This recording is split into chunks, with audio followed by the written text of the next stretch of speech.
Hello दोस्तों। कहानी की इस नई सीरीज में आप सभी का स्वागत है। आज की इस कहानी का नाम है मेहनती किसान। यह एक मोरल स्टोरी है। अगर आपको Hindi stories, bed time story या हिंदी कहानियां पढ़ने का शौक है तो इस कहानी को पूरा जरूर पढ़ें।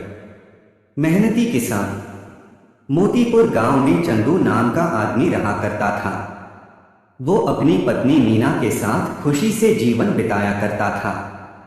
एक बार जब धान की रोपाई चल रही थी, सभी तैयार होकर खेतों की तरफ जाने लगे। चंदू, मैं जा रहा हूं खेत पर, तुम बाद में आ जाना खाना लेके, और भाग्यवान जरा लस्सी भी लेते आना थोड़ा सा। मीना, ठीक है, मैं ले आऊंगी। चंदू खेत में पहुंचता है। थोड़ी देर काम करता है। तभी खेतों की मेड़ों पर दो आदमी चल रहे होते हैं। उनमें से एक आदमी छाता लेकर चल रहा होता है, जो कि जमींदार करोड़ीमल और उनका मुंशी बाबूलाल होते हैं। बाबूलाल साहब, ये है चंदू। सुना है इसकी फसल बहुत अच्छी निकलती है। इस बार 8 बोरी चावल के लिए इसे बोल देते हैं। गरीब है, 2 पैसा कमा लेगा तो दुआ ही देगा। करोड़ीमल, ठीक है बाबूलाल, जाकर इसे बता दो। बाबूलाल, जी मालिक। बाबूलाल, अरे ओ चंदू, सुन तो। चंदू, क्या बात है बाबूलाल भाई? बाबूलाल, जमींदार साहब तुझसे मिलना चाहते हैं। चंदू, मुझसे मिलना चाहते हैं? क्यों? बाबूलाल, अरे वो तेरी फसल खरीदना चाहते हैं, जल्दी जा। चंदू, जी जमींदार साहब। करोड़ीमल, आओ चंदू आओ। सुना है तुम्हारी फसल बहुत अच्छी होती है। क्या इस बार की फसल तुम हमें बेचना चाहोगे? बाजार के दाम से अच्छा दाम दे दूंगा। चंदू, ये तो हमारे लिए खुशी की बात है साहब। करोड़ीमल, तो फिर ठीक है। जिस दिन फसल ठीक से तैयार हो जाएगी हमें बता देना, हम आदमियों को भिजवा देंगे। तुम्हारी फसल काटने में वो सब तुम्हारी मदद करेंगे और तुम्हारे घर पर पैसे भिजवा देंगे।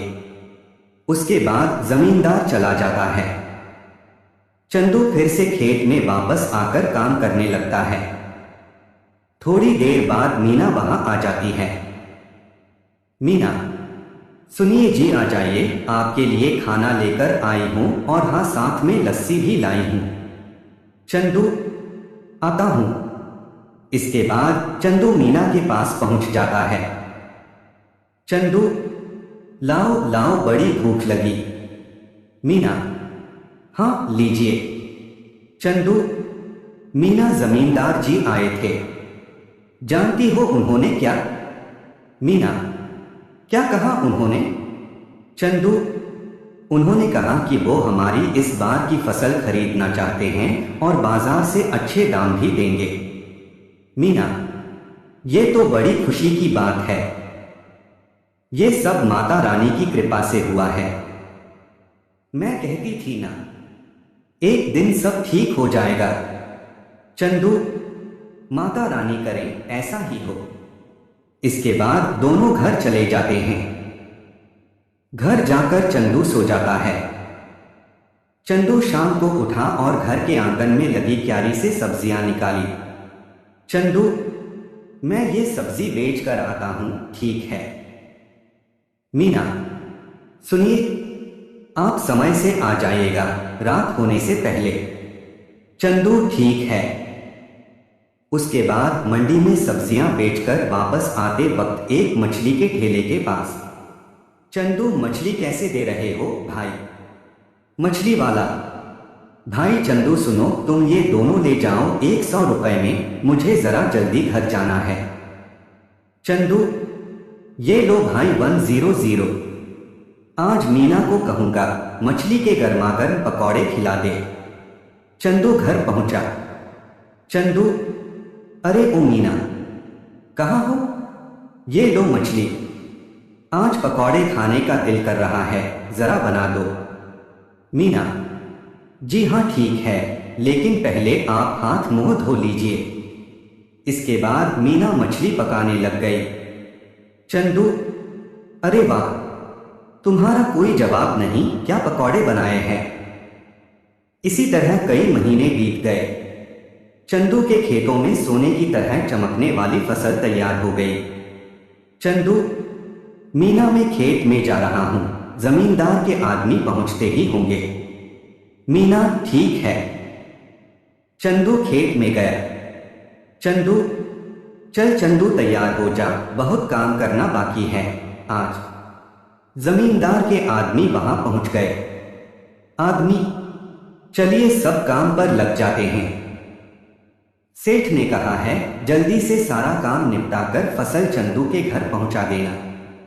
सबने मिलकर फसल काटी और 8 बोरियां तैयार कर दी। तभी वहां मीना आई। मीना, अरे ये क्या, इतनी जल्दी काम भी हो गया।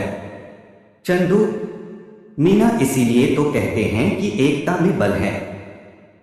जो काम मैं अकेला 2 दिन में करता है, वो हम 4 लोगों ने मिलकर कुछ ही टाइम में कर दिया।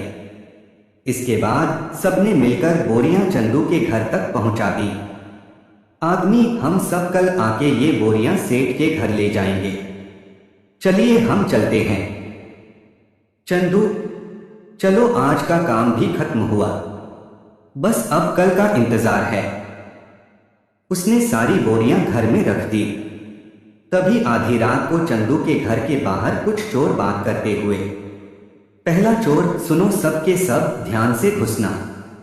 अगर हम खाली हाथ लौटे तो सरदार हमें छोड़ेंगे नहीं।